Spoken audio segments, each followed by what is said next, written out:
All right, welcome everyone to AT&T Performing Arts Center. We are so glad you all braved these cold temperatures to join us today for this very important conversation addressing issues of race and ethnicity through the arts. Today, I would like to briefly introduce our distinguished panel of speakers, starting with Mr. Terrence Blanchard. Terrence Blanchard is a 5-time Grammy-winning trumpeter, jazz artist, and composer. The New Orleans-born and based artist has composed over 50 soundtracks and recorded more than 30 critically acclaimed albums. Carlos Don Juan is a visual artist and senior lecturer at the University of Texas at Arlington, where he teaches drawing and painting. Exhibited in galleries nationally and internationally, Don Juan's paintings explore societal constructs and perceptions of illegal immigration. Janelle Ingolstad is the founding director of Make Art with Purpose, an organization that produces collaborative projects that use the arts as a tool to address social and environmental concerns. Curtis King founded the Black Academy of Arts and Letters, Inc. 40 years ago. King has conceived, created, and directed scores of critically acclaimed plays, musical tributes, concerts, and other cultural events aimed at uplifting the African American community as well as enlightening diverse audiences. David Lozano is the Executive Artistic Director of Karamia Theater Company and specializes in writing, directing, and producing original bilingual plays for the Latino community in Dallas-Fort Worth. Lily Weiss is the current Executive Director of the Dallas Arts District. Previously, Weiss worked as a professional dancer and joined the faculty of Booker T. Washington High School for the Visual and Performing Arts in 1978, where she later served as the school's artistic director. Our moderator today, Valletta Forsyth-Lill, has been an agent for change in Dallas for the past 3 decades. The former member of the Dallas City Council, founding executive director of the Dallas Arts District, and longtime community advocate, has played a role in the development of the physical city, the policy that guides it, and the programs that reflect it. I'll pass the mic on to Valletta. I'd like to thank you all for coming, and I'd like to thank our panelists for joining us this afternoon. Thank you.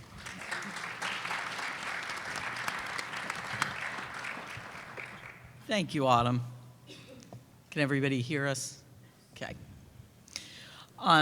First, Terrence, I want to welcome you, man. Thank you for coming. Thank you for having me. I told him that I had an opportunity to see him at Snug Harbor in New Orleans a number of years ago, so it's great to have the opportunity to have him here in Dallas and for really being the reason that we are here this afternoon to have this discussion.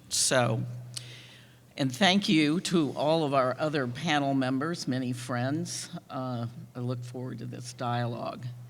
We're going to start very briefly with a video, and then we will launch into our discussion. So if we could start the video.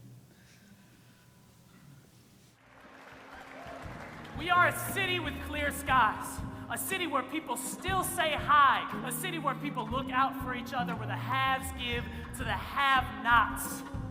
A city that's trying to be something, trying not to make the same mistakes. No longer a city of hate, a city of love, a city of Pegasus. Fuel City Tacos!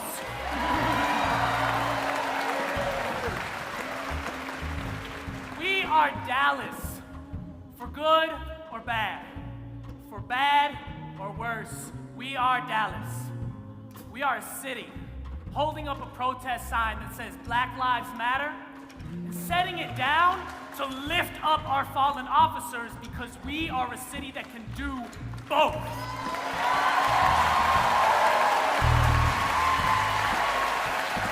We are a city. We are a city that was healing way before its next moon came.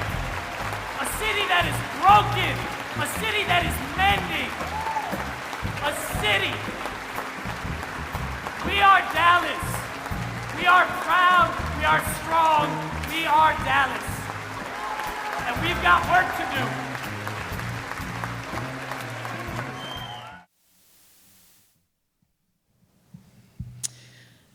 That video came from a memorial service at the Meyerson Symphony Center next door that was birthed of the tragedy of July 7th here, where 5 officers were killed. And so that was artwork. That entire session was artwork that was birthed of that tragedy. And so your most recent work was also birth of a tragedy. And can you explain a little bit more about that inspiration and kind of why you were hosting this tour and how it came about? Well, with the first CD, well, let me back up. With the band itself, the E Collective, this is a project that Oscar Seaton, who's the drummer, and myself, we had been talking about doing for about 8 years. We had played together on one of my scores to a film called Talk to Me. We were playing some R&B based music, and we were having so much fun. We said, man, we need to put together a group. So when we finally got a chance to do it, we went on tour, and we were in Europe for maybe about 2 months. And while we were there, we kept hearing about all of these shootings between unarmed black men and police officers. And it just seemed to be unreal, the amount of activity that was going on. And then it just became apparent that the original goal of the group, which was to inspire young kids who didn't necessarily want to play jazz, but play music on a high level, that was our original intent. It shifted to wanting to help heal communities through music and gathering. And that's why the whole purpose of the music changed. And it just goes to show you, you know, how it all comes together. My daughter gave us the title, you know, because I was sitting there saying, I don't know what to call it. And she said, why don't you just call it Breathless, Daddy? And I said, you know what? That's what it's going to be. And when we toured that music, we were getting such strong responses from it. It just made us feel like the issue is still not resolved yet. So that's the reason why we're on this little journey going to these 4 cities where we've had incidents of violence. And we're just trying to spark a conversation. You know, I've been making a joke about it, but it's really true. One of the reasons why we're doing this is because it seems like we're covering more tweets than actual issues.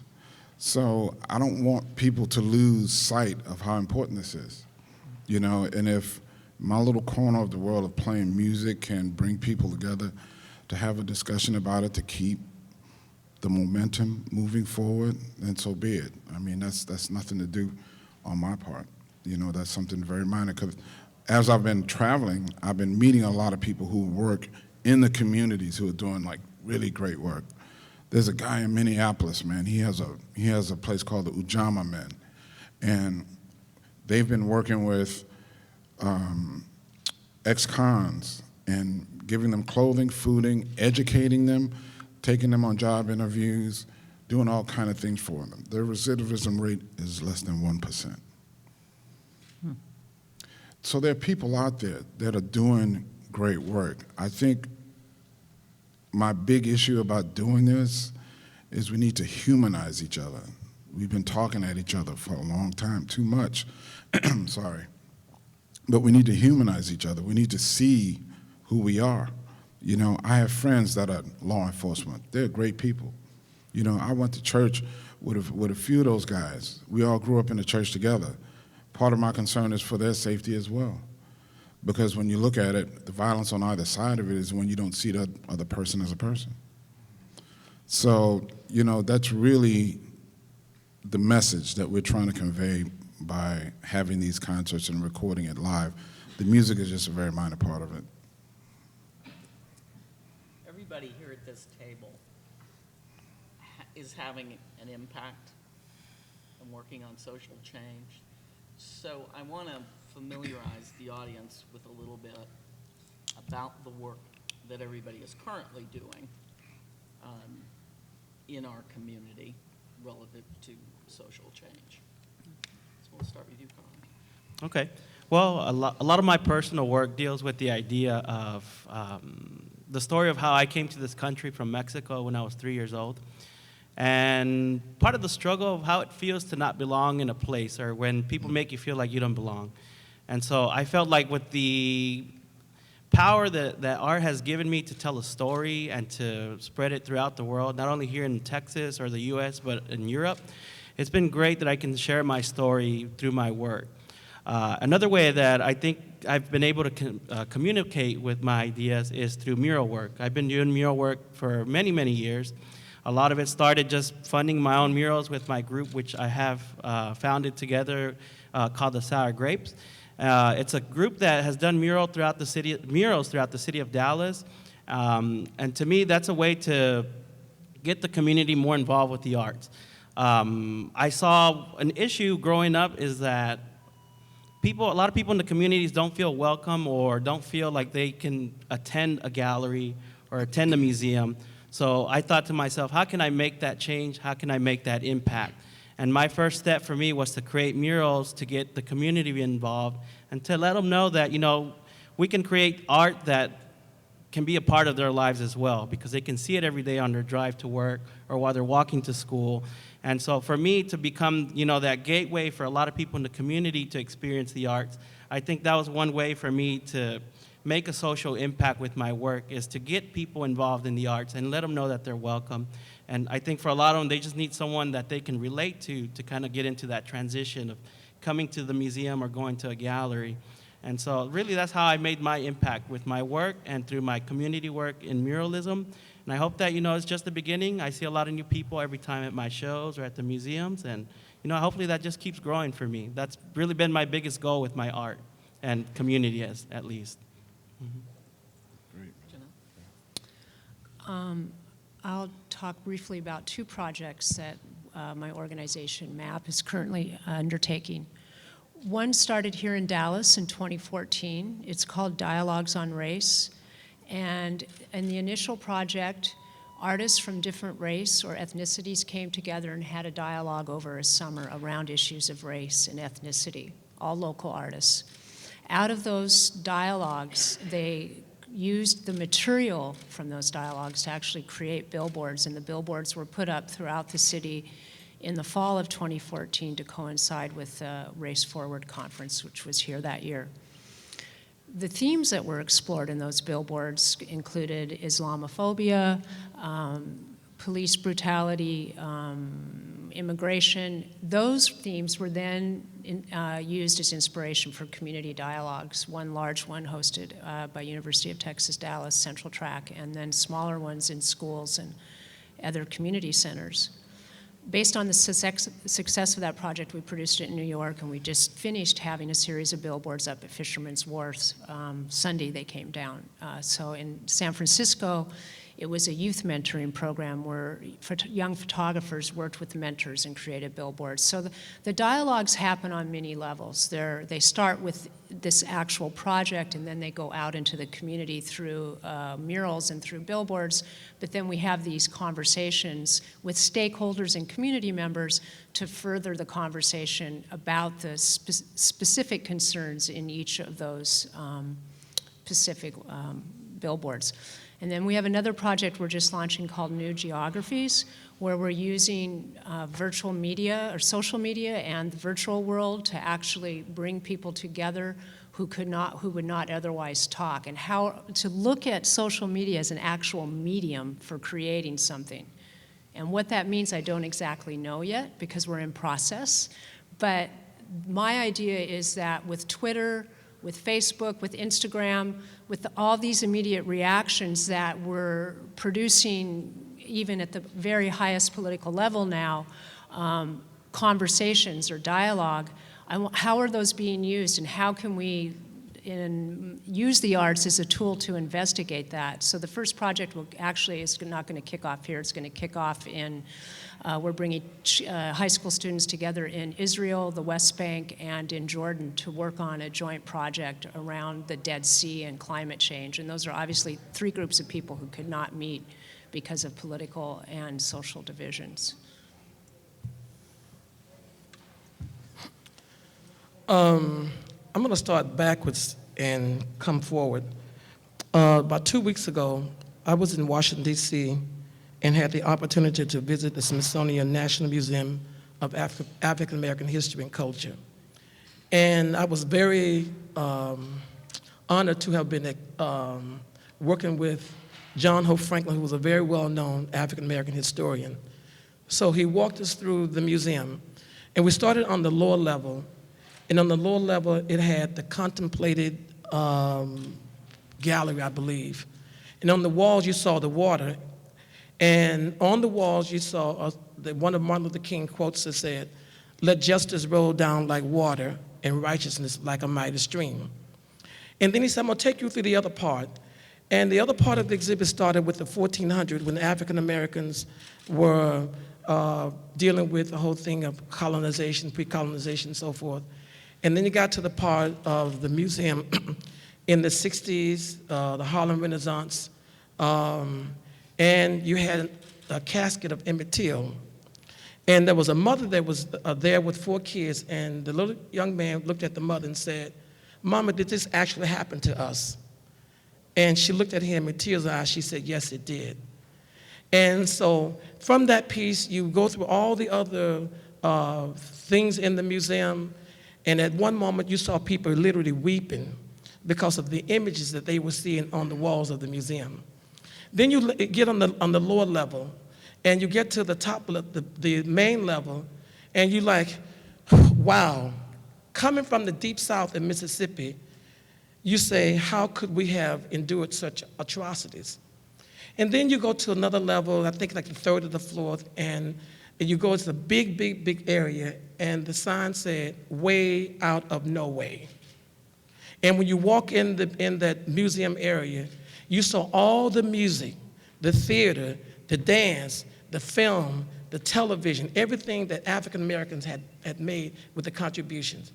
And then one thing I said to myself, what is it that united a group of people that had been ignored and overlooked for such a long period of time, even in the arts? And the first thing that came to me was the liberation of a people who were speaking the same language. As a result of that, it validated for me that one of the projects that I do as an artist and director is do a project called Black Music in the Civil Rights Movement Concert. And what we do is we dramatize the music. Growing up in the Deep South, I remember coming out of the cotton field and standing and watching Martin Luther King as a child, coming down 51 Highway, and in one end you hear the people singing, "Ain't gonna let nobody turn me around." And the closer they got to you, the louder the sound would become. They would stop and have a rally prayer. And then when they finished the rally prayer, they would sing another song, and the Black African Americans went back into the cotton fields, and they started singing again.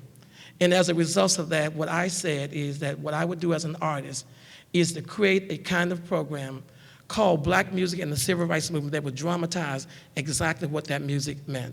So as a result of that, I believe as an artist, as a director of an institution, we can still work with the mission of who we are and continue to do those kinds of things that's able to unite us as human beings.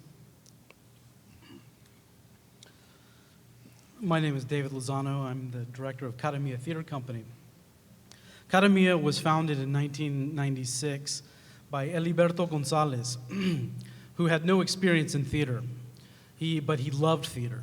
He's actually a roofer by trade. But he loved theater so much, but he did not see himself anywhere on stage in Dallas, Texas. And so he was tired of him and his people being invisible and not having a story. So he founded Caramia Theater Company, and his wife at the time said he was crazy. And he ended up founding Caramia, and Caramia has been around since then. And the fundamental purpose was to create narratives about the Mexican-American experience so that people would know that they are not invisible, that they would know that there are stories that reflect their lives and speak to the heart of their experiences. And that's our fundamental purpose. I joined in 2002, left in 2006, and came back in 2009. And in 2009, we became more focused on stories about social justice and issues regarding race. And it was then that we started creating a series of plays, such as our trilogy on immigration and our first piece called The Dreamers, A Bloodline. And it's a story of a mother carrying her child from El Salvador through Mexico on the freight train, the Beast, and almost making it across the U.S. border. And we would have families of 15 to 20 people with the matriarch seated with her grandchildren and great-grandchildren. And after the show, one of the family members would say, "I want to recognize my mother because my mother was that woman in that play." We also created a piece called Crystal City 1969 about Mexican American and Mexican children being punished physically for speaking Spanish in school. And these students led a walkout in which they won and inspired their parents to run for political office, and their parents ran the table in these elections in this South Texas town. And we've seen children who have experienced this play who walked out saying, "I'm not embarrassed of speaking Spanish anymore. I want to speak Spanish again." However, I would say that there was an experience with Crystal City that was frustrating, because I felt that sometimes our Mexican-American audience members would pat ourselves on the back and say, "God, look at the great things we've done." So it made me realize that our work there's still more work that needed to be done. And so we hired a curator for community action. So this person does a lot of the work that a community engagement person would do, which is curate conversations with youth and adults around the play. But he is charged with the task of identifying plans of action and ways to act on the issues that our plays deal with. And he works with youth and he works with adults. And it's very interesting how organically this kind of conversation on what do we do next begins to talk about all kinds of issues, and it begins to wind the arts with all different sectors. So we're still new at this to a degree, but the deepening of our work and our relationship with the communities and also with people that are involved in social change has become very profound. And so when we're looking at our future plans over the next 2 to 3 and 5 years, we're looking to see how community action actually is part of, I would say, our artistic planning. So our artistic planning is influenced by the needs identified and actions identified through this position. So that's essentially the trajectory of Kadamia over the past 20 years. I'm Lily Weiss, and certainly my current job is Executive Director of the Dallas Arts District. But I feel that I'm a baby or a toddler in that particular job. Valletta was the founding executive director of the Dallas Arts District, and I have lived and worked in the Dallas Arts District since 1978 at Booker T. Washington High School for the Performing and Visual Arts. And I look back on that career, and that's probably been my most important work as an arts educator. Certainly Booker T. Washington was started as a court order on desegregation, and those of us that gathered together as these rebels that believed in public access for students all over the city, but definitely Dallas ISD, that they could be successful in the arts with a strong arts and academic education. So when I look at those of us that started that school, certainly Margie Reese worked with me from the theater department, Vicki Meek was in the visual art department, and I look at us and I want to thank Paul Baker, because he was a rebel in and of itself, right? Starting an art school, and he allowed us to create this environment where our students, we wanted a curriculum that was based in the arts and through the arts that dealt with everyday issues of color, of religion, of gender, and it happens on a daily basis. You almost become numb and think that that is life in general. And then you go out, and we would bring the students to different places around the city.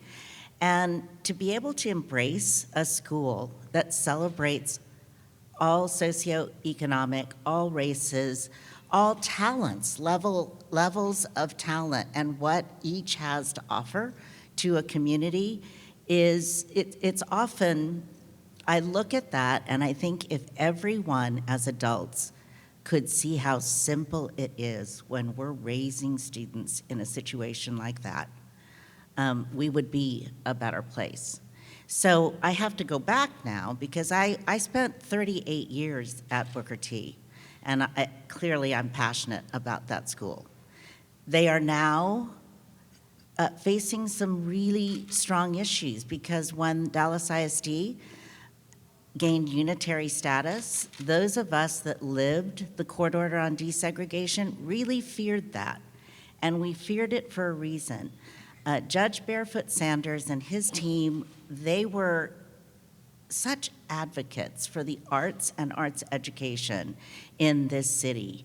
And what we feared is we wouldn't have that advocacy anymore telling the bureaucracy in Dallas ISD that it is important. And you have to realize when we moved in 1978, this arts district wasn't even close to looking like this. And I lived and worked in a part of the neighborhood that is the historic African American neighborhood. And you go through, and I really appreciate what Dallas Black Dance Theater has done with the Y, because they have preserved the meeting space, the reception room, as exactly what that was for African communities in the city, African American citizens in the city of Dallas. The school being the first, it's the school where African American students had to go to school. They were bused in. And the pride that that alumni took, even when we moved into the school, was incredible. We were partners from the beginning. And I will tell you how mortified I was when the class of 1969, which is the last class that graduated from Booker T. Washington High School, there were more of them than there were of the faculty at Booker T. Washington High School for the Performing and Visual Arts. And I knew then that we already had an issue that was rising. All of a sudden, we've got this multi-million-dollar facility now. So does Booker T, right? And now the issue becomes, where are we with allowing students of promise to come into Booker T that are Dallas ISD students? And I know where my graduates are. They're leaders and movers of change. And I know why they are. And it's funny because I've gone to town hall meetings just recently this fall as the position that I hold. And I go in and I see many of my graduates, and I can't tell you how enriching that is, that they have become advocates for change. And why? Not because we beat it into them or lectured it into them, because they lived it and they know how important that is. So from the human experience, I look back at all of my fellow panelists. Certainly, immigration is a big topic in our nation. And I am a proud daughter. My father was an illegal immigrant from the Philippines. He came over, stowed away on a boat with his older brother, and the only way, he didn't meet my mother until much later when he was back in the Philippines during World War II. And the only reason he was able to become a naturalized citizen is because of World War II. They needed the Philippine army, and they were segregated. That was a whole battalion that was automatically naturalized to become, when they came back, they're naturalized citizens of the United States. And because he met my mother, and my mother married and came over here, the rest is history. My two oldest sisters were born in the Philippines, and they are naturalized citizens. And because we are here, that's how I became where I am. And they raised us in the cultural traditions of arts and dance and music and theater and the visual arts. And so because we celebrated that as proud Filipinos, and we had an entire Filipino community that celebrated that, I thank them for my passion for the kind of work that I do now. And now it's come full circle, because as I left Booker T, I told them why I was leaving, even though I still love that school, even though I will still help them do the kind of work that they need to be doing. But I needed to be their example for advocates for change in this city. Lily, you bring up something that I wanted to touch on, and that relates to the arts and education and really our kids, and the way that you, everyone on the panel, is working with young people and how they're addressing within that arts education and within your institutions, how they're addressing issues of race and ethnicity. And anybody can jump in. Go ahead. Well, I see it. I see it a little differently. I think with younger people the thing that I've noticed is that they're further down the road than we are. At least the kids that my kids have been around. They've been calling me on my stuff, and I'm thinking I'm the most open-minded person on the planet. You know, Daddy, that wasn't cool what you said. Okay. And I see it reflected in everything that they do. It's pretty funny if you come to my house when my daughter's friends are around, because it looks like a smorgasbord of children. They come from all different walks of life, sexual persuasions, economic backgrounds, political affiliations, and they all get along. And we had an event at the house, and there was about 20 of them at the house, and it literally blew my mind to watch all of these kids roam around the room accepting each other, you know, not judging each other. And that's the thing that gives me hope for the future. The question for me has always been, is that the norm or not in what's going on with most of our kids? And what I've seen in the schools that I've taught, and when we had the Monk Institute in New Orleans, we sent our kids out into the middle school and high school bands to work with those kids. And what we saw with those kids were the same thing that happened to me. You have a desire to express something, and words can't suffice. So you turn to visual art, dance, some people go to sports. I went to music. Those arts disciplines have allowed an enormous amount of healing to go on for a lot of people, for a lot of kids. And the older that I become, the thing that I start to realize is that the programs are not important to try to find, you know, the next Miles Davis or the next Charlie Parker or John Coltrane. It's really not that. It's really about opening up people's minds and hearts in general. And that's what I've seen in arts education to be the thing that we benefit the most from. You know, a lot of places, programs that I went to as a kid, you know, that I hated going to during the summer. My mom made me go. You know, I run into a lot of people that I knew there, and they're productive people, and they live all over the place. You know, I'm the one that became a musician. I don't want to say I'm the lucky one, because some of them dudes are doing extremely well.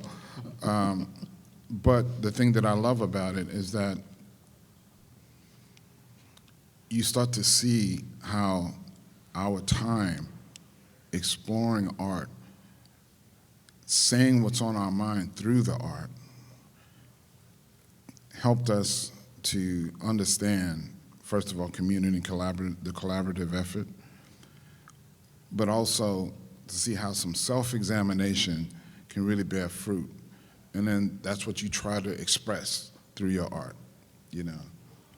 So I'd hate to see anything happen to arts education in our communities. After Hurricane Katrina in New Orleans, there was an effort for people to try to take music out of the schools, and I thought it was the dumbest thing on the planet, you know, because especially at that time, it's one of the reasons why we brought the Monk Institute to New Orleans, because we felt like there were a lot of kids who didn't know how to deal with these issues and may not have had people to talk to. But if we could get them involved in music or art or anything, hopefully those things could help them to try to figure out a way to become whole. Okay, David? Well, I think one of the keys for development for youth, especially with regards towards race, is to having an integrated student body. And it's very important to have people of multiple ethnicities and races and backgrounds studying and living together. However, in Dallas, we deal with a lot of segregation. There's a lot of segregation through Dallas. And my experience as a teacher that's traveled, I remember the first time I actually taught south of downtown as a young teaching artist. And I made the realization that this is the forgotten side of Dallas. So again, going back to the idea of being invisible without having your narrative seen on stages, similarly, the experience of students in many parts of Dallas is one of being invisible and living in a segregated community. And I've taught in different communities. As a young teaching artist, I taught at the Dallas Theater Center where students and their families were able to afford high-level classes. And the students were extraordinarily prepared. And we had students creating their own scenes with dialogue and writing their own scenes at age 7. And then I've taught in other areas that have many more challenges. I've taught in schools where all of the students were African American, and I've certainly taught in schools where all of the students are Latino. And one of the observations early on about my Latino students was that they were often very quiet and bashful. And I wondered if that had to do with being children of immigrants and wanting to be unnoticed and not having the confidence to speak out. And even many Latino students whose parents were born here, I could see some of the same patterns. So clearly every community seems, and even neighborhood seems to deal with their own issues. And so I would say with regards to arts education, it's very important, I think, to have a very grassroots approach. I think to look at these neighborhoods with a boutique mentality, to customize our teaching and relationships. Because what happens when we customize like this, we begin to actually go deeper into the education of the child, which begins to look again at other aspects of their experience. And especially, it's especially important when you can have artists that live in the area in which these students live, or are of the same cultural background and ethnicity, or speak the same languages. So the specificity of having instruction to each locale is vital, I think, to understanding and to finding ways to give them confidence, to actually feel part of the larger city and to feel that they belong. But then again, it's important that we look at integration. Because we have so much segregation in Dallas, and that it's important for us to cross those bridges. Janelle? Yeah, I would agree with David.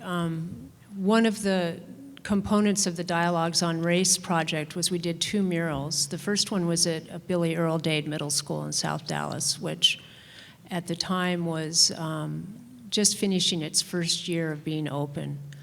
And the school was going under a lot of turmoil for a lot of different reasons, but one of the basis of that turmoil is there was some conflict between Hispanic and African American students.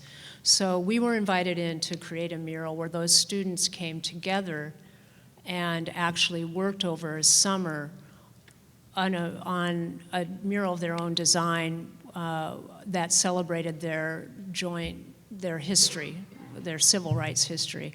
And so for me, as a white woman, it was very important to get a local person. So I recruited my friend and previous co-worker by the name of Alpha Thomas, who's a longtime South Dallas activist. So Alpha headed the program, and then I went to Vicki Meek at South Dallas Cultural Center and said, okay, who's going to be the muralist here? Who do we come in to teach? And I talked to people in the community. I worked with the principal and the principal. And the principal, we went through 4, I think, during the time of that mural. But as a result, what happened was, first of all, shy kids began to express themselves and talk and have found their voice through that process of learning about Cesar Chavez, learning about MLK, investigating those speeches, looking at the history of peoples from Central America, looking at the history of peoples of different African traditions that they carry with them, that we carry with us. So the process of not only painting and drawing, but the process of researching and beginning to learn about each other's histories and our shared histories really brought students together, and the murals become a teaching tool now throughout the year. So that's really important thing is to really work very grassroots in the community, and that's an example of how that was really successful. I think the other thing regarding arts education is, I would say not only arts education, but liberal arts education is absolutely imperative to creating whole people. And that is what we need to do in this country. I mean, we're moving away, we're moving into all, business and engineering. Those are really valuable pursuits, science, but a really integral part of that is liberal and arts education.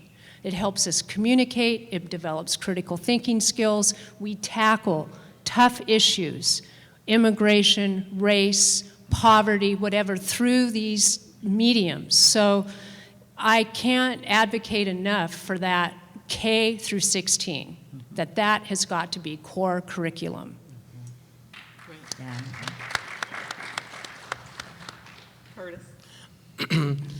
I think I agree with what you're saying. I think integration is important, but I also think that sometimes integrating, we have to be really careful with that in education when we're dealing with kids, because sometimes kids lose themselves in the process. I'm talking in terms of their culture. So I do think that we have to be very consciously careful about how we do that, not that we don't. And then the other thing about education, sometimes we keep talking about the arts being cut. But I think that what we have to do, if we talk about grassroots support, we've got to do much more advocacy. In the program we do in the summer, we have 400 and some kids in the program, and the first thing that we tell the parents, it's a project we do with Dallas Independent School District, is that the parents, you must come to the program. We have 370 parents that come to the program on the opening night, and we give them a list of do's and don'ts. This is not a first name basis. And we have created, as a result of that, a very strong parents advocacy group where our funding was jeopardized. So I said to the parents, if you think that this is important to your child, then you meet me at the school board. And what we had about 100 parents that wrote letters, met the school board people, and said, if you cut these funds, we will see you. And then what we did is we mobilized the young people. We used social media. Said, tweet, hashtag, Twitter, do whatever you got to do. And so what the kids did as a result of that, they said to their peers, we understand that this program, our program is going to be cut. Not Curtis, but our program is going to be cut. And I tell you, it was absolutely amazing at the kind of response. So I think that what we've got to do is that we're talking about grassroots support. If the arts are important to us, so that we don't end up continuing to talk to ourselves, we've got to get out, roll our sleeves up, and talk to the parents that we are servicing. Otherwise, what's the point of even doing what it is that we do, in my opinion? So I think that we have to be careful about how we deal with integration. I think that we've got to get out in the community and make it important. Because the first thing I would tell people, when you come to the Black Academy, if this is important to you, then you need to support it. Last thing I'll say, a gentleman walked up to me about a year ago. So, oh, Mr. King, I love what you do. I said, good, take out a membership. Oh, I'm sorry, I can't do that. I said, don't have a conversation with me. He sent me a $1,000 check the next week. So if you support what we're doing, if you like the work that we're doing, we've got to empower the people that we are servicing so that they will continue to keep giving to the programs and things that we are doing. I think those are the things that's going to be important. Yeah. I want to talk about the immigration piece because I do think you're right in terms of about being careful. One of the things my mom used to always talk about was when we integrated the schools, there were a lot of things that changed in our communities. But one of the things that I think we keep forgetting, and I think this is for us, this is the growth piece for us as people who work in the field, is that, there's been a lot of attention paid to how we are alike, and how, we need to come together. I tend to think we need to start celebrating more the differences in our culture.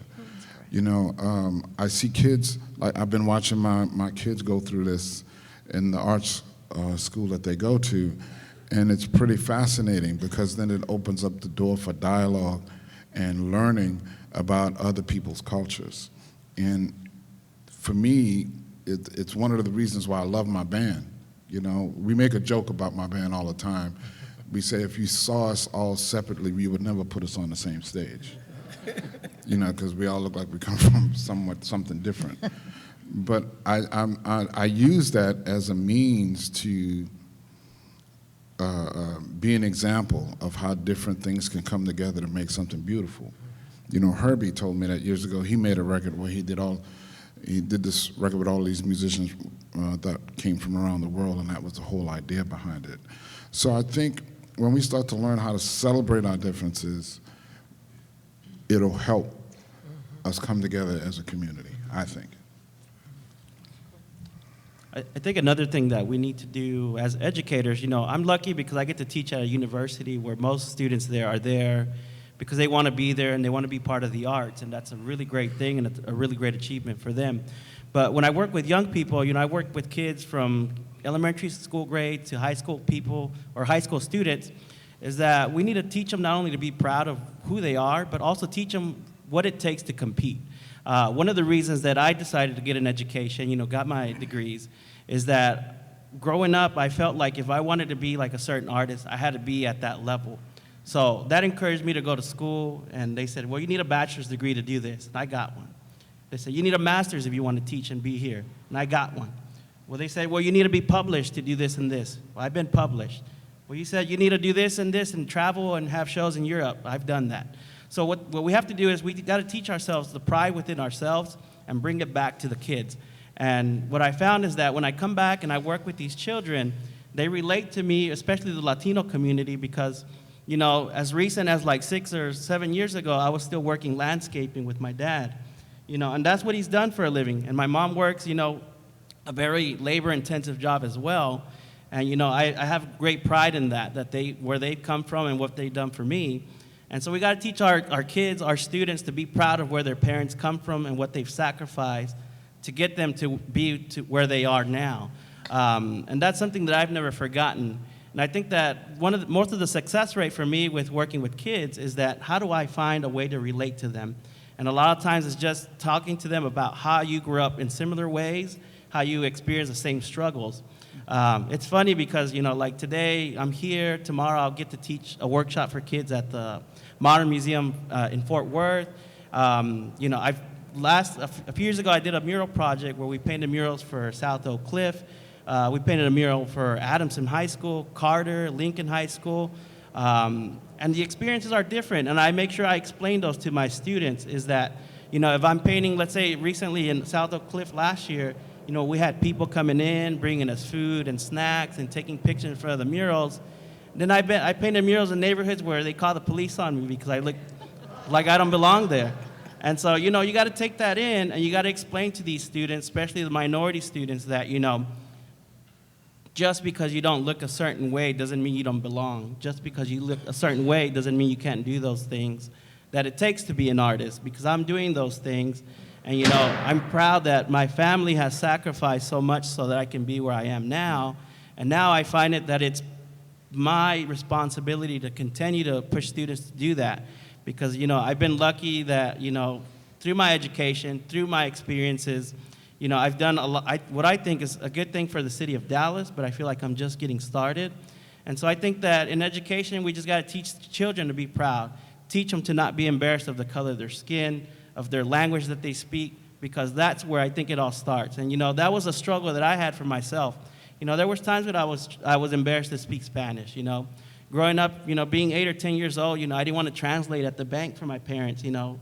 I had to grow up really fast, you know, and that's okay because that's why I'm here right now. And so that's what I think is the key, is teaching kids to be proud of where they come from, you know. We may not relate to all of them, but, you know, we all, you know, have similarities in our differences, and we should celebrate those things. There you go. Before everybody came in, is my mic working? Because it doesn't feel like it is.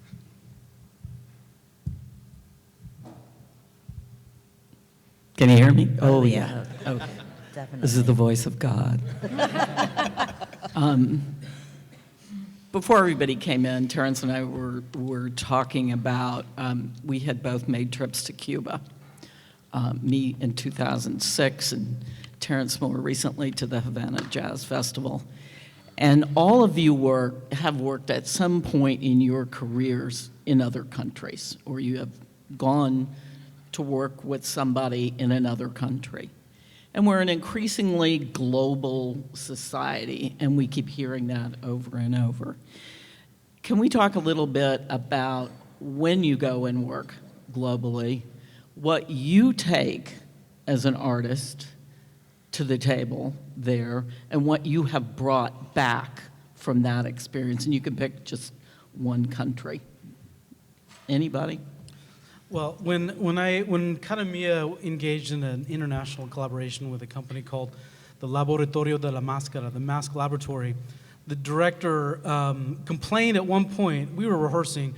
Usually in Dallas, you rehearse a play 4 to 5 weeks. In Mexico, you rehearse 7 to 12 months. And so about on the 4th month, the director said, David, you're losing your gringo side. I need you to bring back your gringo side because you're enjoying your life here in Mexico too much.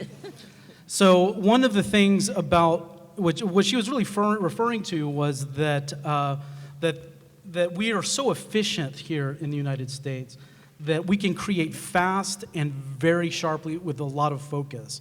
The benefit, though, of the process of Mexico is there's this constant process of exploration in which you can constantly rework and redevelop your work. So that has influenced us a lot, as well as also looking at the resources. We would rehearse in buildings where we would have to take in our own toilet paper. And when we were in Cuba, which was an extraordinary experience, because you're looking at a country that's on the verge of major transformation. And the level of anxiety among the artists is actually very high. And so they're at a point of creative output that is creating new forms and new messages.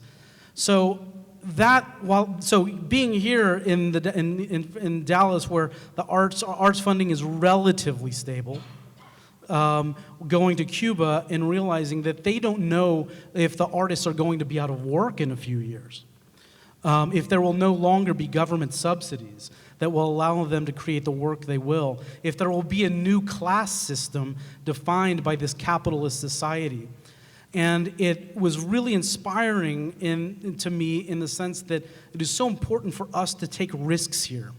We're constant, and it's so important to have business plans, strategic plans, subscriptions, but we must still make our art dangerous, bold, and it's still, seriously, yeah, thank you, because it's so important because people need it. They need the art to pierce them, to almost wound them, to open their hearts and make them feel for their fellow human beings or for their own difficult and glorious conditions. And that's what I see in Cuba. That's what I saw in Mexico. And then recently when I went to Chile and saw 20 plays in 7 days. And you saw a community that is still grappling with a dictatorship. Mm-hmm. And it makes me realize here in the United States, we have to really dig into our problems and not find comfort in just stability, but look at the difficulty. a lot of what you just said, it's extremely powerful because we are the ones that have to come back from these experiences and be the voice of all of that. When you go to Cuba, you know, frankly, I was pissed when I went to Cuba. And the reason why I was upset was because I was telling her earlier, being African American, being from New Orleans, Louisiana, that felt like the missing link in my history in this world. And to think that it was 45 minutes away from me my entire life, and not to be able to experience it, it really made me angry. Because, man, I had so much in common with the people there. We went to Santiago, and it felt like New Orleans. You know, I hung out with musicians all night long, playing until they put us out of this club. That, man, we played this one club in Santiago. It was a jam session of mostly jazz musicians, and a guy got up there with an oboe. And we were like, what the hell is he gonna do with an oboe? You know? But he was amazing, you know, and the fellowship that was experienced there was eye-opening because there was no worry about material things. It's one of the things that I learned bringing back. You know, life there is a beautiful experience for those who live there with open minds and open hearts because they're not being curtailed in the way that we view it as Americans here. And when I got back to this country, man, I was so grateful for everything that I had. You know, everything. I mean, it's amazing. You hear the stories, and we don't need to share them here, but you hear the stories of what people are dealing with there, and they don't wear that on their faces or in their souls. You know, you feel like there's a joyous atmosphere in a communal sense, and that blew me away. You know, so that's another reason why when I'm coming back and dealing with this music, man, one of the things we say with this group is people always ask us, well, what kind of band is it? And we said, we really don't know. We really have no idea because we're not trying to say it's this or that. We're trying to allow our experiences as artists kind of motivate where the music should go. And we'll let the historians label it later on.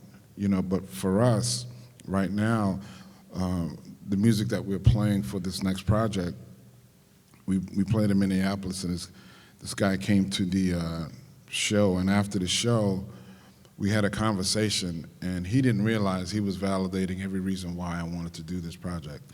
Because he had heard me play my album from the documentary When the Levees Broke with the orchestra. So he had come to the show thinking he was going to hear a lot of pretty stuff all night, you know. And he said, man, you guys started that second tune, and I thought it was going to be pretty, and it wasn't, and it sounded angry. And he said, I heard rage. And then he said, I had to deal with my own inner emotions and selfishness for what I wanted. And that's what art should do. You know, we can't whitewash, we shouldn't whitewash anything. We should pull the covers off everything and just display it as we see it, and not in judgment. That's the most important thing for me. I'm not trying to judge. I'm trying to give you my experiences, and maybe there's may be judgments in that. I don't know, but I'm just trying to be as honest as I can. That's why when we're talking about this issue of violence, it's not just policemen shooting unarmed African Americans. It's also about police getting shot. Everybody putting themselves in harm's way because we can't see each other as being human. I keep going back to that because that's what you guys are talking about in your art, humanity, and reflecting that through your art.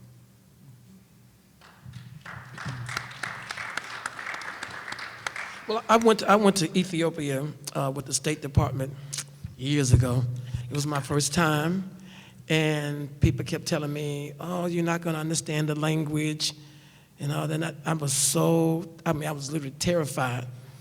You know, being in Ethiopia for 6 weeks, they told me about the food, all of these things. Well, when I got there, I said, "Act just like you came from Mississippi." That's exactly how I behaved. And one thing that was really, really, really fascinating, we did a production called Addis by Night. And they were so fascinated, this is this guy from America, I don't know what all that meant. They didn't know me, I didn't know them either. But I just literally took from Dallas and Mississippi and put it there. And one thing that really fascinated me was a funeral ceremony that I went to.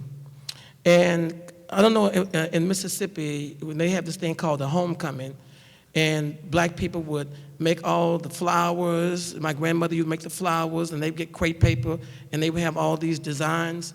And then on that Sunday, everybody that came out of the South, if you moved to the north or the west or whatever, you would come back for the homecoming. And the graveyard would just be beautifully decorated with all these different colors. And if the rain came through, the color from the crepe paper would dissolve into the dirt, and it looked just like a rainbow in the soil. Well, when I was in Ethiopia, I went to the funeral, and I will tell you, it was exactly what I had seen in the South. There were women in the villages making the flowers. I don't know, they call it crepe paper, but it was something. I went to the ceremony, it was the exact same thing. And then I said, language is not a barrier.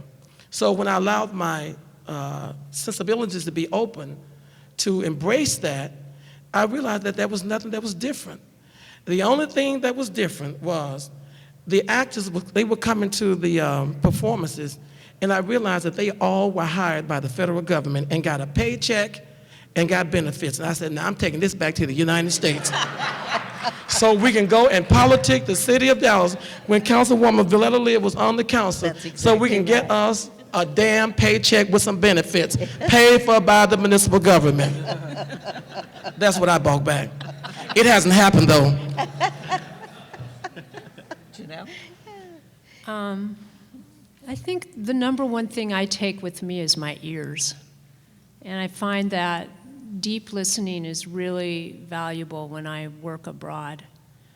When I first went abroad, I was 16, so that was a long time ago. And it wasn't for the arts, it was as a high school student. And I went to 3 countries as a student, and the first one was Germany, where I was welcomed as an American because of our role in World War II. So it was still a time when America had this sheen of being the good neighbor, right? The savior of the European continent. And I continued to go abroad. I work all my life. But one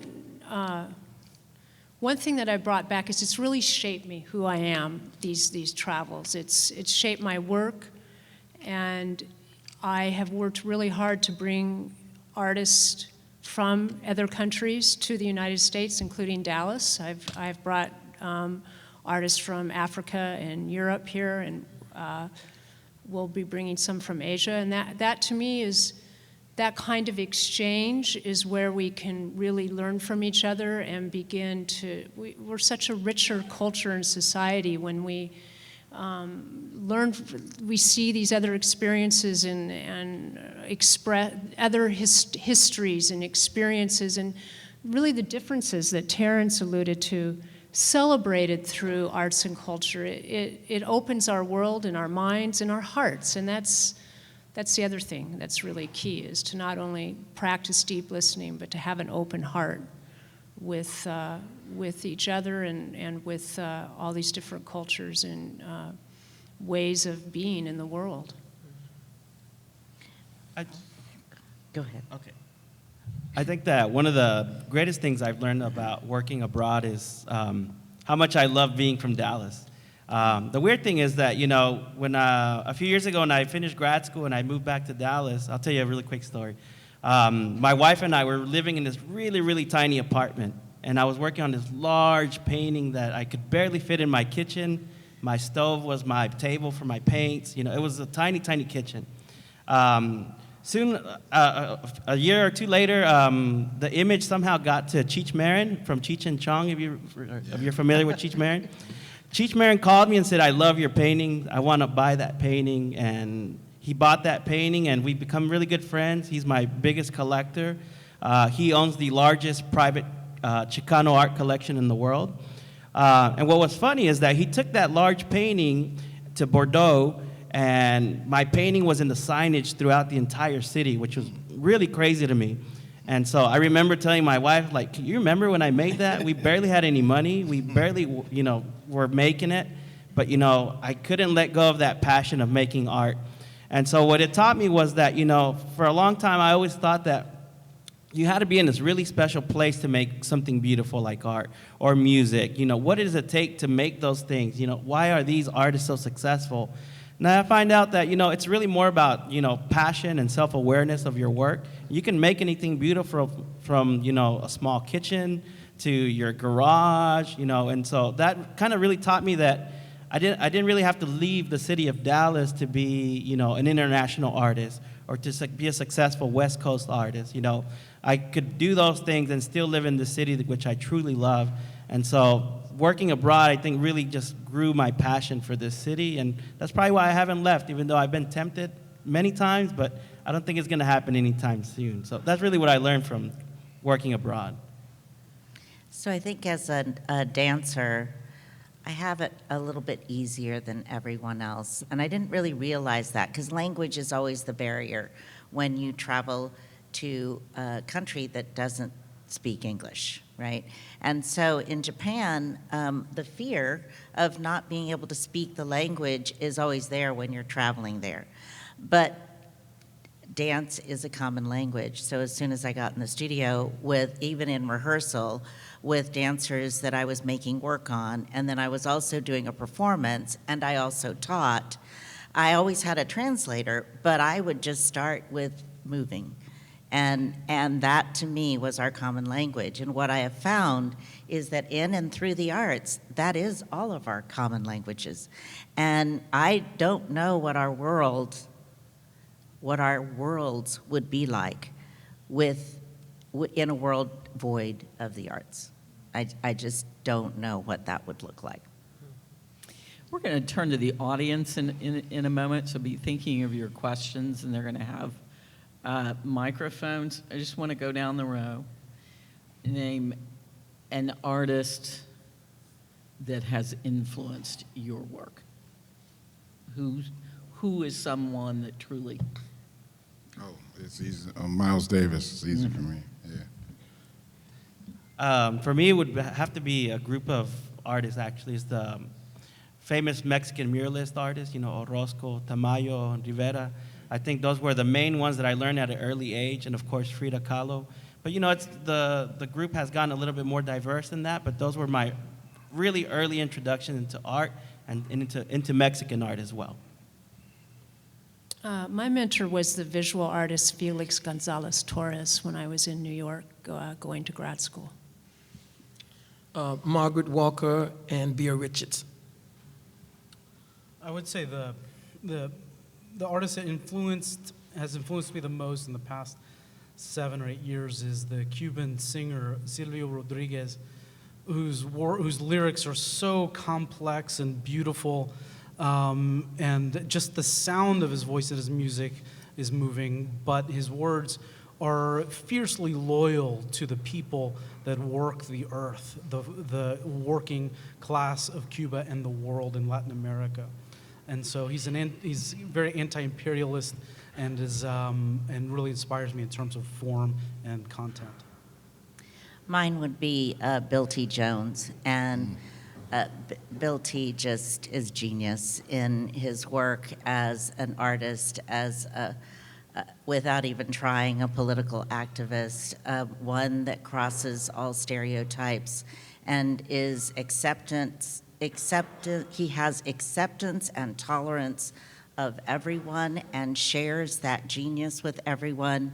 Bill, as a choreographer, as a dancer, as an activist, and certainly as an educator. I've watched him with even my own graduates, and it has affected my teaching as someone who has always believed that students should have their own creative voice.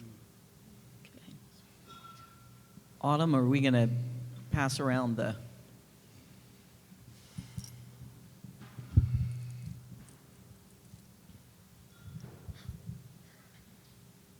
start with Paul over there.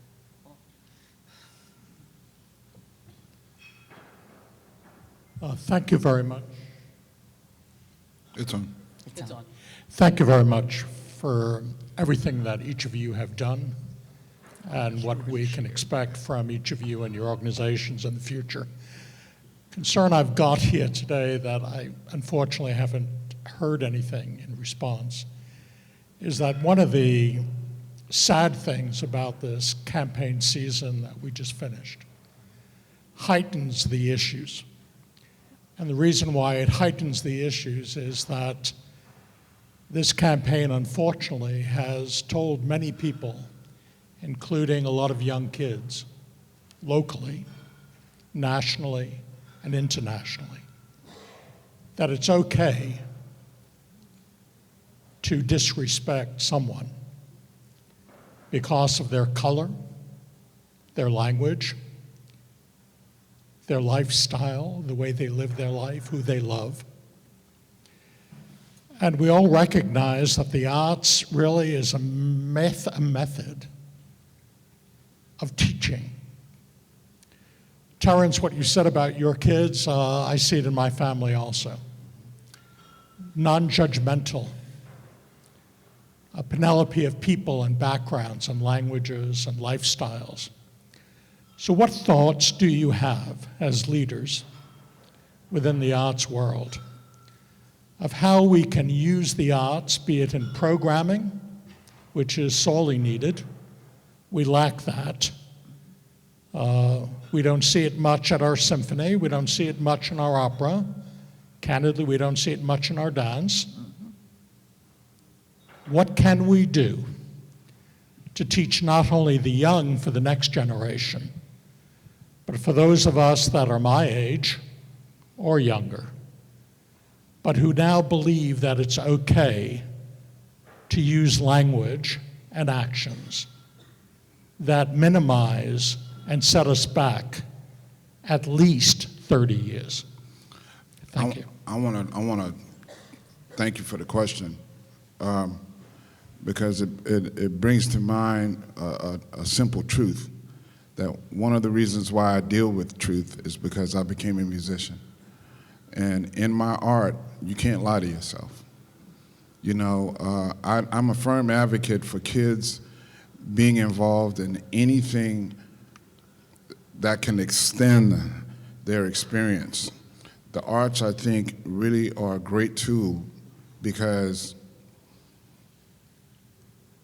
it's an eye-opening thing when you are trying to achieve a goal and people are laying out a path for you to achieve this goal.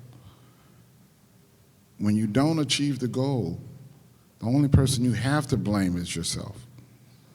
So the thing that I learned as a young kid is that my consequences have actions, whether I'm really on top of something or lacking. I've seen it with my children, the same thing. Having them in arts programs very early on, come home, oh, Daddy, I can't do this dance step. Oh, really? Okay, well, why? And you look at them and you see that they're Russian. Okay, well, let's break it down to its core elements and then build it back up. Just that momentary experience of accomplishing something, to me, helps artists deal with truth. And the reason why I'm laboring on this is because part of the big issue with this campaign is that truth went out the window and facts went out the window. And I don't know how that happened, because anybody who deals in what we deal with, facts are the building blocks for the art. In order for you to make a piece of art look like it's leaning, you have to know how to make it stand straight up first. It's an illusion, right? But we create those illusions. Charlie Parker said, it ain't magic, it just seems like it is. And in those statements lie work, effort, and in that effort, growth.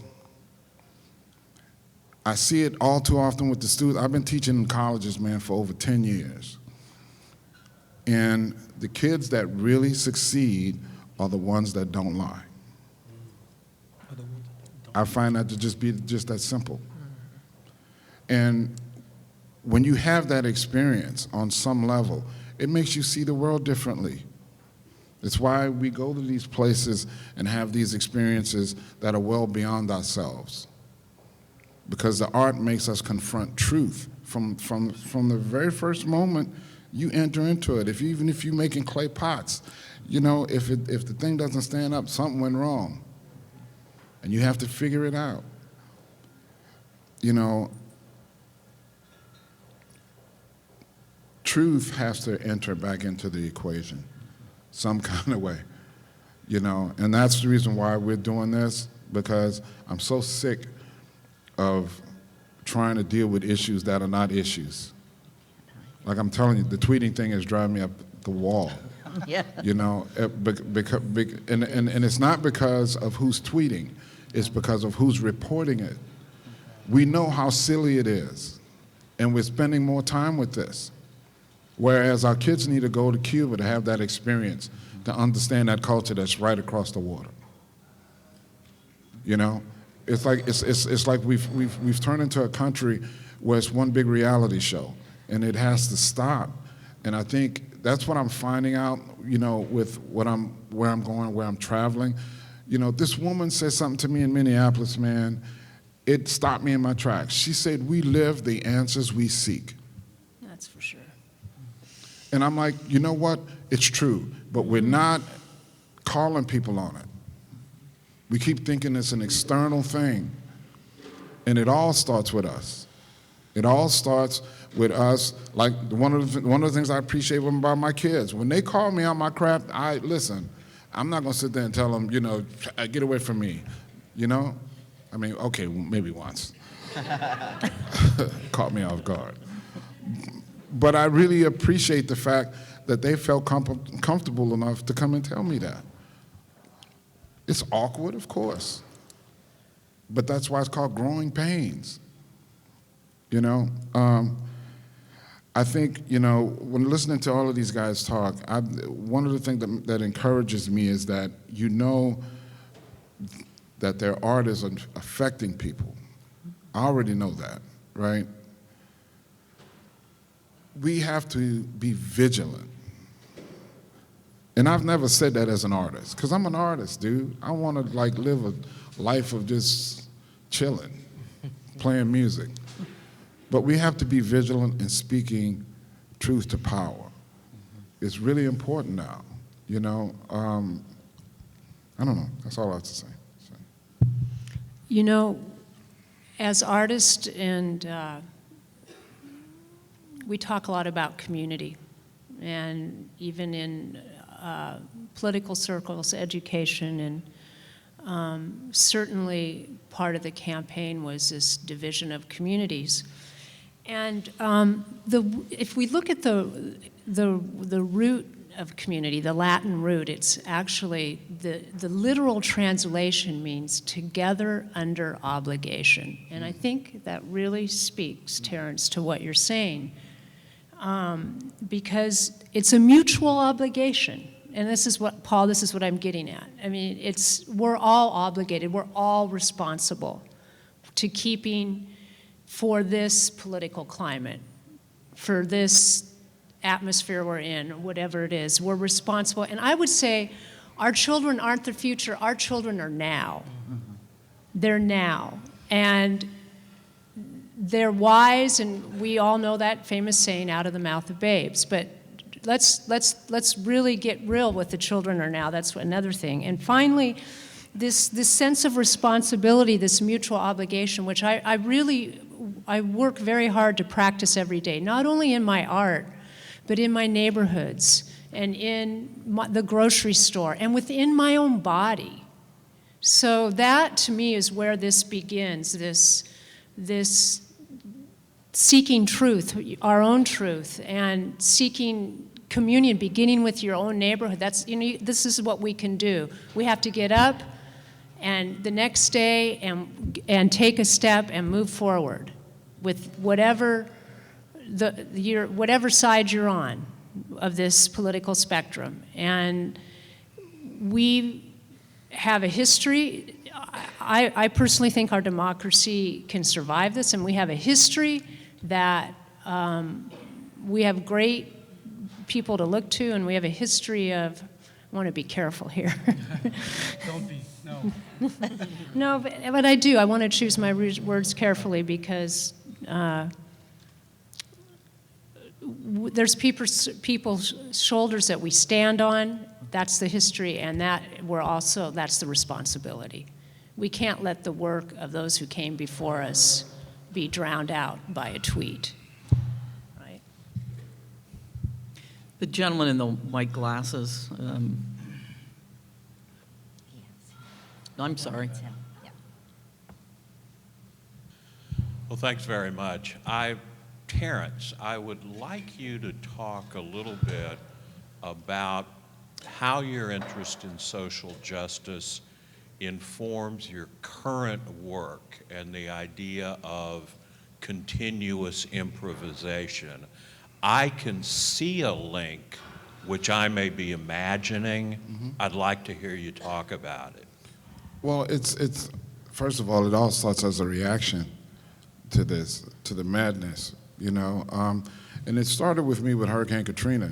You know, when that event occurred, there was no way to just not create something that reflected not my emotions and not my feelings, but the feelings of the people of the community. And then we did Breathless, and now we're doing this project. And what's informing it is all of these stories. You know, going to Minneapolis and going to that school where Philando Castile taught, where he worked, was amazing. Because we were talking about earlier, somebody made a mention of education and seeing all these different faces together. That's what I saw at that school. And those kids still ask about him to this day.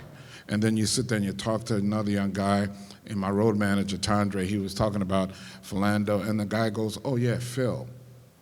Well, that personalizes it. You start to realize this is something real. And then you're taken to the site where this young man was shot and killed, and it's not in the hood. It's in a very nice neighborhood on a huge thoroughfare. He's doing everything he was told to do, and he still lost his life. It's crazy.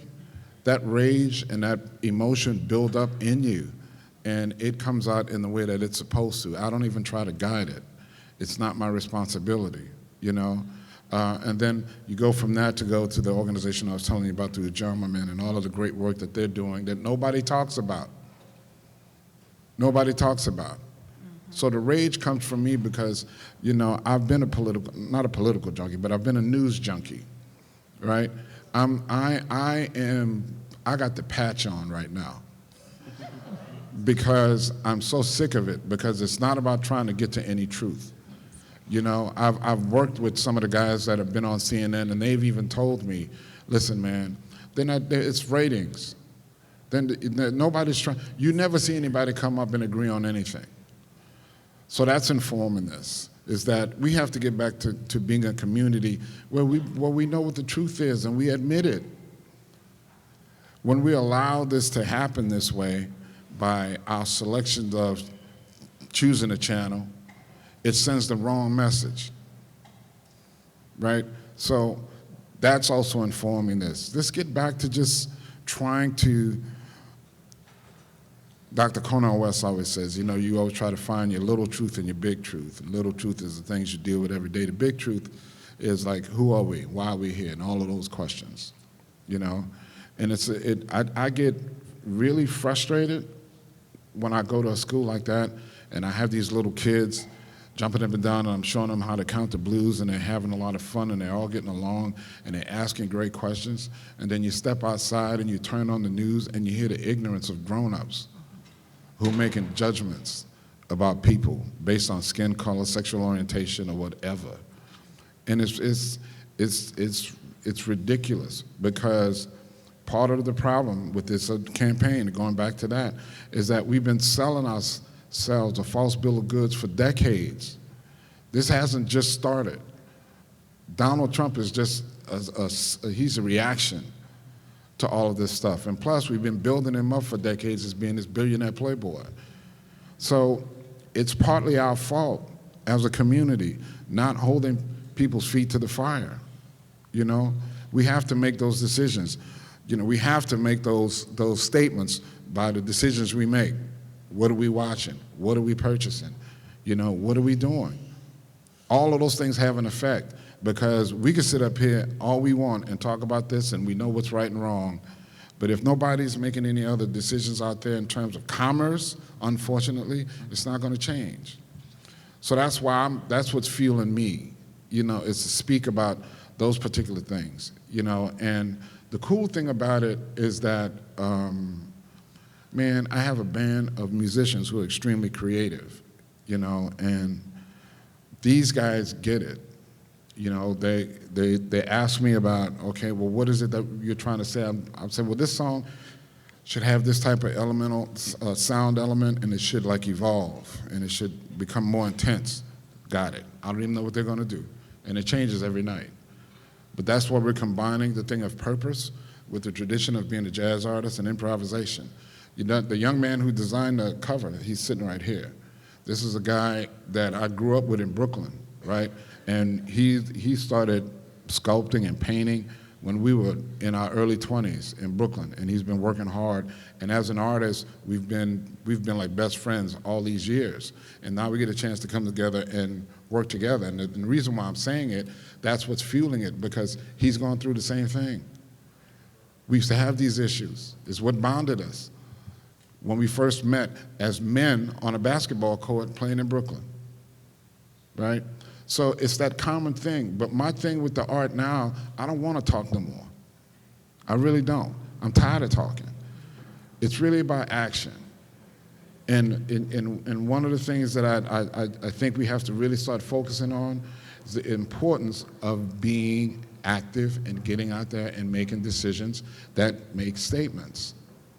I've turned off the news. My wife loves it because she got tired of it. She was like, why do you listen? I'm like, no, I need to know what's going on. And then I realized I didn't know what was going on. I was learning what they were telling me. That's for sure. You know, so I can't watch. As a matter of fact, every now and then, just for a little bit, I've been trying to see if I can do it for a second, you know, and I'll click it on, and I go, nah, man, nah. I go back to ESPN. Because I can't. And the reason why I can't is because I feel like they're disrespecting us as human beings and intellectual people. That's right. I feel like they're just saying they're going to take it. Yep. And I don't want to. And if this music, by creating it, gives us a chance to have this discussion, well, somebody in here will write about it, somebody else will read about it, and it'll start a movement, so be it. It's not about me as an artist. It's not about the music that I'm playing, even though you're going to hear the anger and frustration in the music, right? Because it's art. It is art, right? But that's a small portion of it, because I'm just one cog in this wheel. You see all of these people up on this panel, and we're all talking about similar experiences, you know? So the discussion about these issues today is a very meaningful one for me because the issue for me now is activism, doing something. What are you going to do? That's the main thing. We could talk. I'm 54 years old, dude. We've been talking about this since I was born and before I was born. I'm tired of it, frankly. I really am, you know? So that's why I encourage people, and I think a lot of people have learned with this last election. You know, you have to be active. A lot of people felt like their votes didn't count. Well, we're all going to get an education now that we didn't want to get. But who do we have to turn to? It's a thing that we've not established in our education. I look at Jane Elliott, right? See, this is the thing I talk about, lip service. I look at Jane Elliott, I look at her program. Every time she's done it and put it on video, it's had a profound effect on somebody. Now, you guys have watched those videos. They've had profound effect. Why isn't her program a part of our national curriculum? Because we don't want it. So we pay lip service to this stuff, but when it comes time to actually do something, and I've been talking about this, I've been talking about why isn't it, that program should be in every elementary school in this country. But it's not. And she's had effects. She's gone on and changed people's life, and we're running away from it.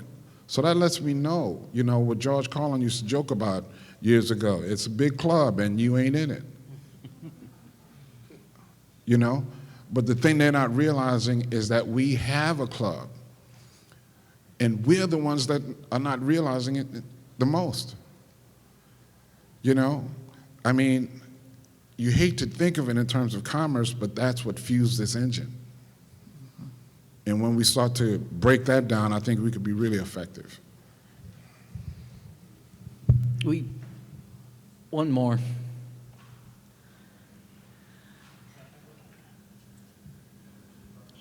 Oh, it works, okay.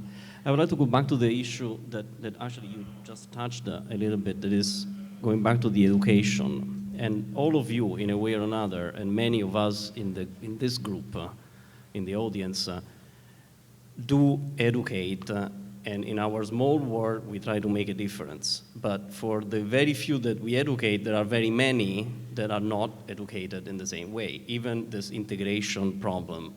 And you know, there are schools in the Dallas-Fort Worth area that don't have minority students. So how do you educate all these kids if you don't live this reality? And this, you know, you can scale it up. So my question is more, or my kind of thought for you is to comment on how can we really scale up this effort so that we can impact not just our small communities, but you know, the society as a whole.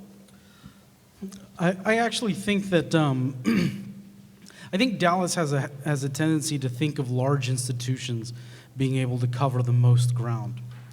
And I actually think that the process should be inverted.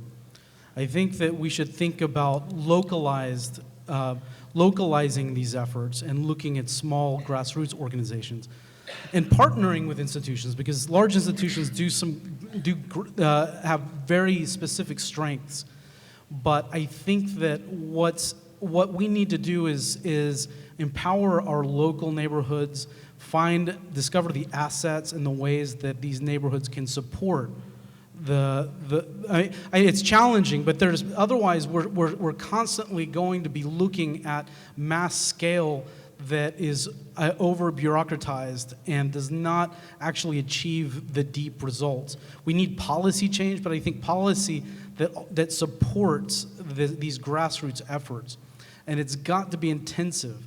And it's not just finding local assets, it's actually working with local, regional, and national assets as well. But I think that, because otherwise what we've got is, like, for example, I think within the arts, I think there's a lot of inequity within the resourcing of arts organizations in Dallas, very clearly. And so what we say is that our large institutions are typically overfunded, and their small institutions, especially institutions of color, are underfunded. But typically our small institutions or organizations are the ones that are best equipped to deal with these underserved areas. So how do we have equitable partnerships between these institutions? Because if we don't have these equitable partnerships, I don't think we're going to be able to do that. Sure. It's actually the opposite that was mentioned. So what if you have a school that is overwhelmingly white and rich, and where there is no grassroots effort, because nobody cares. So how do you educate those kids, not the underserved kids, but the rich ones? Oh, well, I think that's that could be solved. But I think that's where arts play a vital role. You know, because when I was a kid, man, there were many programs in New Orleans that brought many schools together.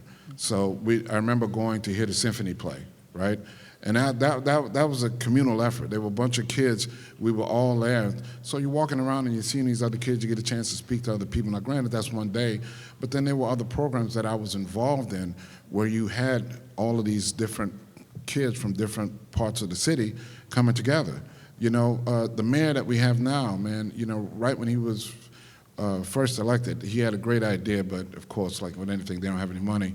He had a great idea to have a civic choir for that very reason. He wanted to have a choir where he was bringing kids from all different walks of different communities together to be in one place.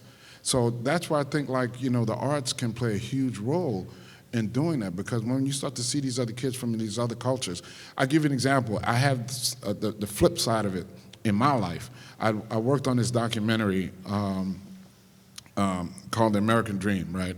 And not The American Dream. But anyway, I worked on this documentary for the BBC, and the guy who wrote the book, we're both in a TV station doing an interview, right?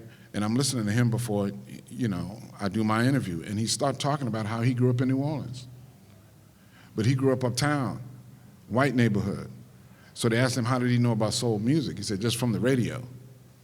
But he didn't know the people, only the people that worked in his house. You see what I mean? So for me, that's where that disconnection did us a disservice. Whereas if he were involved in the arts, right, he could have had a different experience growing up. Curtis, you want to get the last word there? I think one thing we should do, words like diversity, when diversity came out in the 60s, it meant something totally different. We really need to go back and re-examine what diversity means, because it doesn't have anything at all to do with then as opposed to in the 1960s. That needs to be re-examined. The second thing is the word minority. Minority and people of color, for me, sometimes when we use those words, because I had a couple of young people who said to me, well, what is people of color? We all color. And so what it does, it kind of goes back to some of the things we talked about earlier. We really, in my opinion, we really need to be careful. We need to work in our communities. In the African American community, there are specific things that tailor specifically based upon the mission of who we are and what we do to the African American community. But it doesn't mean that it should not be diverse to everybody else. So I think we have to be careful of that. Now, probably not going to like what I'm getting ready to say now, but I betted with a friend $1,000 that Donald Trump would be the next president of the United States. However he got there. And one thing he did is he mobilized a people in a community who believed in the idea, good, bad, or whatever, or what he believed. Wouldn't it be fascinating if those of us who are in the arts, with our audience that come in our doors, tell them, give them a mission, tell them exactly what we want them to do. When we had 400,000 people that came to our theater in 1 year.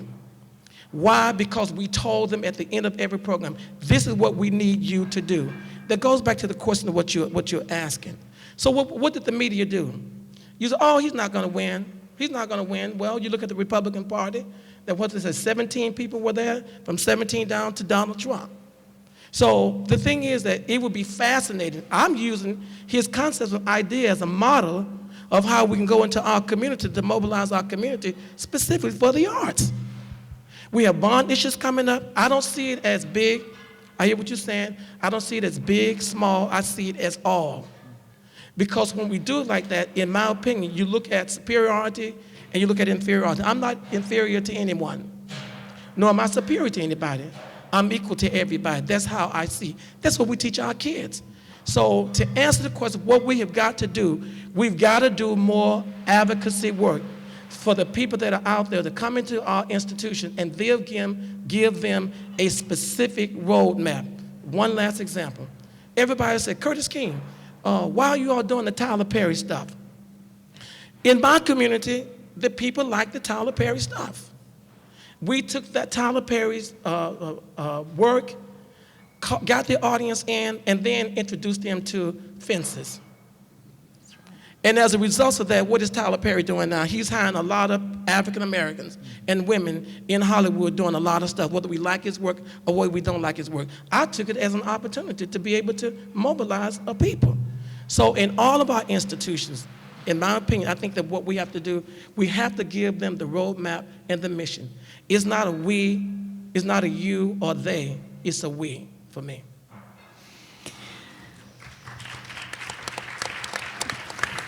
You heard it here, mobilize. I want to thank Terrence for coming to Dallas, being a part of the team here. Terrence is performing tonight. I'm sure there's a ticket or two left if you want that opportunity. Autumn is back there, and I think she can tell you a little bit about how to get those tickets. To all my friends, my local friends, thank you for being here. Thank you for the work you do. Thank you for being just a wonderful asset for the community, and you are the community. Thank you.